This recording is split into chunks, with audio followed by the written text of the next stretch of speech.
Hi, I'm Rain, and this is Authentically Autistic.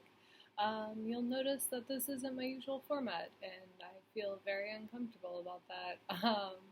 I want to be able to ideally record in my car while driving so that I'm distracted from the fact that there's a camera in front of me. Um, but my storage issues on my phone have made that a non option. So, we're doing this instead. Um, my battery level for the day. I don't know, like 23. We're gonna go with that. It's not great. It's not ideal, but it's enough, I guess. So yeah, we'll go with the 23 for my battery level. I've had a weird day. I ended up driving for a couple hours earlier, tried to record a video, found out about my storage problem still being a problem. So um, that's where we're at with that. My stim for the day, playing with these. Been doing that, and I'm doing it now because I'm nervous because I am super aware that there's a video watching me. Um, it's really a shame that I don't like this format better than driving in the car because I like how I look a lot better in this.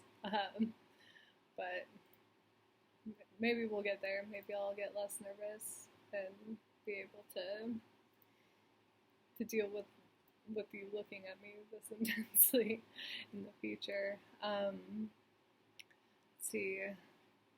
We did battery power stim. What is next? What's the next thing?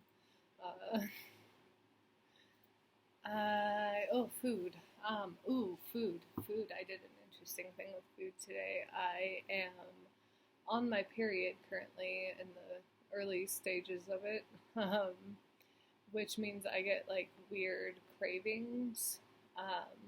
And usually those cravings are like either Chinese food or Thai food. I usually either get like Rangoon or Pad Thai when I'm about to start or have just started my period.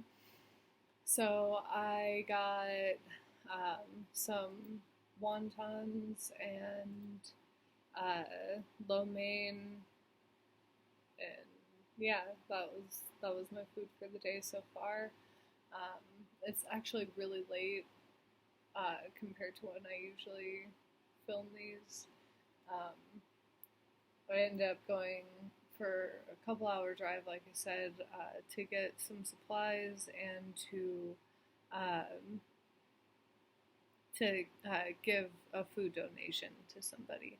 So I'm glad I got that taken care of today. That's been another thing that's been on my list for a minute. Battery power, stims, food, tips of the day. Um, find ways to conserve your energy, I think would be my tips for the day. And some of that comes down to like finding the 80-20 of what you're doing.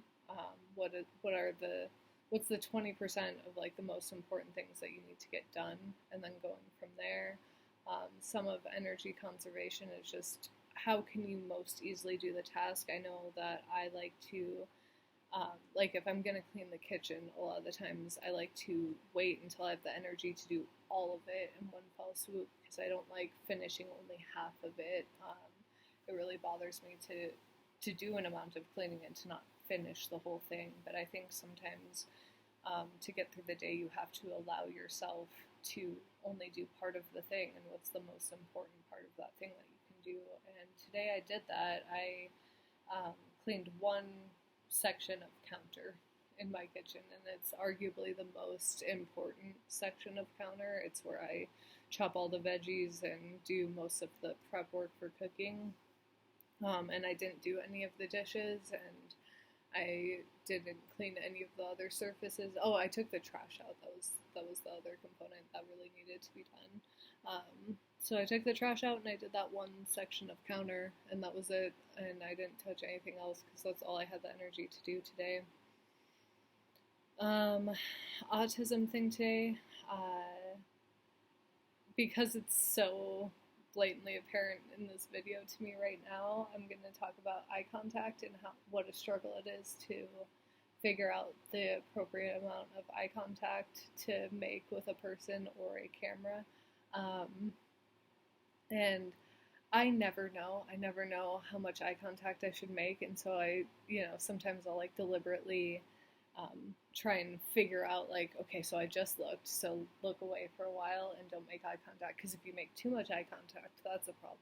If you don't make enough eye contact, that's also a problem. And it doesn't seem to matter whether it's with an actual person or a camera.